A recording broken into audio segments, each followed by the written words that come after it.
I had high hopes because I love monsters. I love them. And I got to say I hated this movie. So Love and Monsters is a typical story. It's, the world's been destroyed except for a handful of people. They're all living underground, and it's because, the monsters have taken over and killed almost everybody. And so this kid decides he's going to travel, across the land to find his old girlfriend who's staying at another pod miles and miles away. And of course, he's going to encounter monsters, and it should be a lot of fun. It's not. It sucks. Okay, and there's a few reasons why. Let me tell you. So, first and foremost, everything is rushed. It's the most rushed movie I've seen in a long time. I can see what they're going for. I know exactly what they're going for. It's a time-honored story. It's very formulaic. It's completely obvious. But so we start off the movie, and this kid is in this pod, right? And he's with these people that apparently he's lived with for 5 years or something like that. And the reason we know that is because the movie tells us. There's zero emotion. There's zero connection. I don't know any of these other people. I could care less about these other people, but they set up a typical scenario in where, a monsters come in, and they establish that this kid, the main character, who I can't remember his name, that's how forgettable this movie is. He's scared of the monster, and he freezes up every time he sees a monster. Obviously we can see, as soon as you see that, you're like, okay, well, that's where he's going to have his big change. But out of nowhere later that night, well, first we get a flashback to his relationship, which only takes place in this car. And what's weird about that is it's the only flashback we ever see of him with his ex-girlfriend. And this is the whole reason we're supposed to care, because we want him to reunite with his girlfriend. But it's just this one little scene in a car where they're sitting on, this cliff, and they're talking and joking. And then, you can start to see the destruction of the world, and they have to drive away, and then they're split up.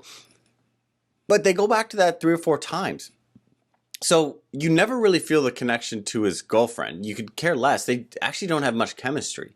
When he's saying, I love you, as she's getting back into her Jeep when he's meeting up with his parents to split up, she even hesitates with the I love you. There's nothing romantic or special. I've seen it 1,000 times in 1,000 movies, and they do it 1,000 times better. I don't know why this movie, it's so rushed.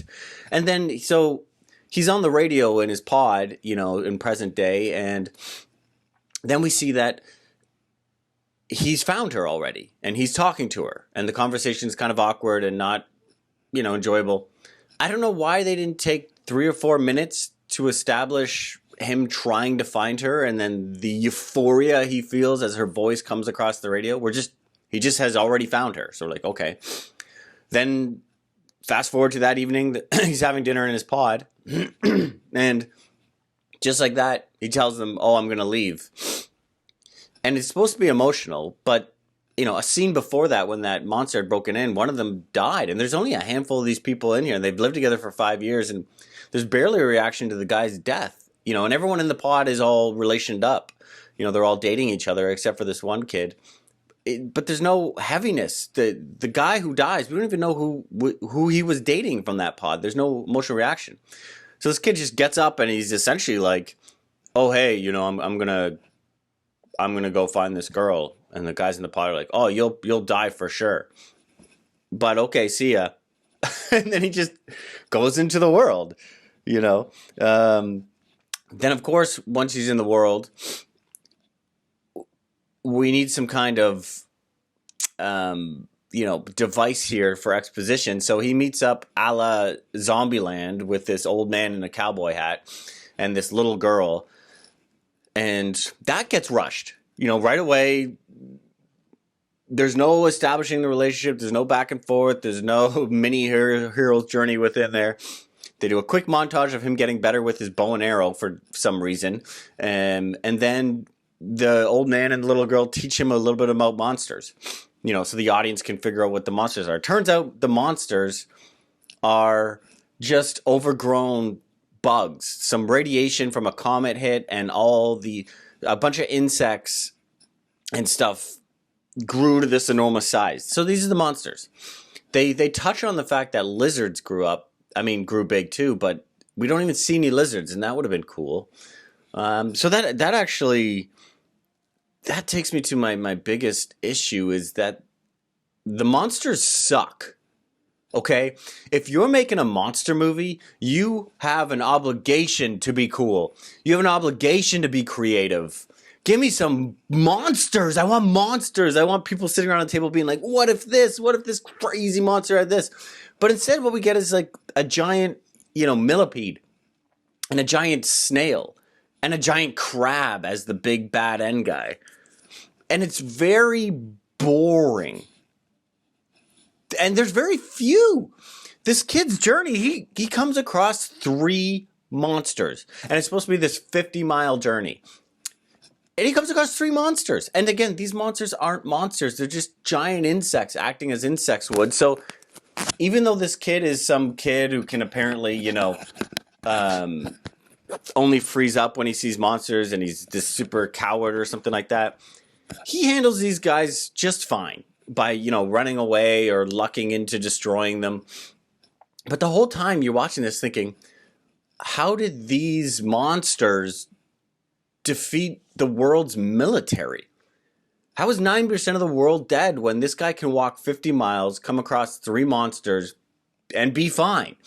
And yet tanks can't handle it. At one point we see a scene of like this downed fighter jet.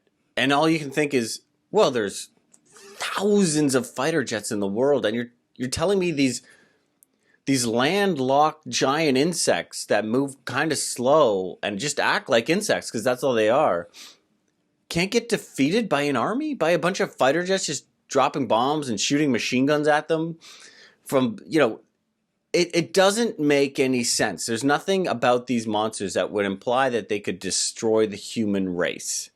Okay, especially because this kid and this old man and this young girl are just fine. So there's no stakes. You're not ever worried. When a monster shows up, you're never like, ooh, this kid's dead now. Because you're thinking, I could outrun that thing. I could hide from that thing. That thing's not that scary. That's all you feel when you see these 3 monsters. 3 monsters in a movie called Love and Monsters. Now, I could forgive that if they hadn't rushed everything else, like I said.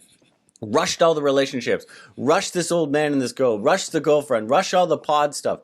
It's almost like it's going through a formula where the studio said, okay, so what is it that makes movies like this good? Okay, we got to have this guy with, he lost his parents, he lost his girlfriend, and now he's going to find her because it's his true love. He has these people in the pod that love him so much. He's a coward at first, and this journey makes him brave. He meets these travelers along the way who are these total cool kind of badass outlanders who have figured out all the monsters, and then the monsters he meets along the way. And let's throw a dog in there. Everyone loves a good dog connection story. Let's throw an old robot in there who expels some wisdom we're supposed to care about. So all the pieces are there, but nothing connects. Everything gets rushed. Nothing feels real. Everything feels like a studio making a decision, and no one decision is good and like focused on. So everything is kind of done at 10%. Speaking of the robot, so there's this side plot of that at some point in this future, before the bugs hit, we had just figured out AI and these robot helpers were built. And then of course they all, the apocalypse came, and now these robots are just kind of like empty shells sitting around because eventually their battery life ran out. And the idea is that it looks like that this kid never really got to experience a robot because he's always talking to the shell of a robot. So during his journey, he finds one that still has battery life left, and they sit outside and they talk. And it's so clear that they're trying to manipulate you into caring about this robot when it dies, quote unquote, but you feel nothing. It's just another rushed, quick little thing from 1,000 other movies of WALL-E style, where suddenly you find yourself having, feeling human emotions for a non-human thing, anthropomorphizing the entire thing, and none of it works in this movie. You just sit there going, I know what you want me to feel, and I would like to feel it because I want to be invested in this movie, but it's not working. Things rushed, and we have the dog. And again, I hate that they just threw in a dog for the heartstring part, because there's barely a connection between this kid and the dog. When they first met, I was screaming in my head, pet that fucking dog. Stop talking to it like it's a human and pet it, But anyway, so it's a terrible movie. And then when he does meet his girlfriend, which by the way, this is a foreshadow, because when she's talking to him on the radio, there's something weird in her voice, and it's very obvious that she's cold.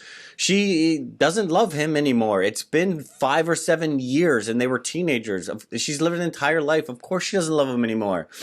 And there's no connection there. So what happens is he's in her pod. They have a big final battle with a giant crab, which is never scary and never cool looking and never anything. I'm not even going to talk about the whole side plot with Armie Hammer. It's just ridiculous. He's essentially a pirate who's there to steal all the stuff from this other pod. I don't know. Oh, let me digress. By the way, this other pod is like paradise because it backs onto a beach. I don't understand the rules of this universe. It's safe to be outside as long as you're on the coastline, even though there's a giant crab. These monsters apparently killed 80% of the world. People with heavy artillery, with heavy machine guns, heavy bazookas, heavy bombs, and then these people are chilling on a beach. I don't understand the rules of this world. Anyway, he ends up figuring out when he opens his map that they'd given him, he turns it over for the first time ever, and there's all these like yearbook kind of things like, hey, wish you luck, and he realizes that that's his true family all along. But keep in mind, we were given 35 seconds of them in the beginning. I can't tell you a single of their name. I couldn't draw them to a police sketch artist. I feel nothing. I don't know what their connections are. I don't know which ones are dating which. I don't know how old they are. I don't understand any of the dichotomy of their relationship. So I could care less that this kid has now decided that this is his family. So what does he do? He gets up and he walks all the way back home. That's the movie. By the way, walking home is apparently 50 miles is easy now too, because now that he's done it once, he's like a pro at killing monsters. So he even convinces them all to come, live outside. Better live out here in fear, without fear, and live your life than die in living in fear. It's not, one of those kind of messages. But it's so ham-handed, and it's also ridiculous, because if this pod can exist outside, why couldn't the other 80% of the world? This is not how you do a monster movie. Anyway, as far as you can tell, I hate this movie. Don't watch it. I give it a 1 out of 10. I give it a 0.5 out of 5. I give it half a star. If you want to see a cool monster movie that is current, that is creative, that is fun, watch Psycho Goreman. That's monster stuff. Do better at monsters. Whatever, I'm out of here. Ooh.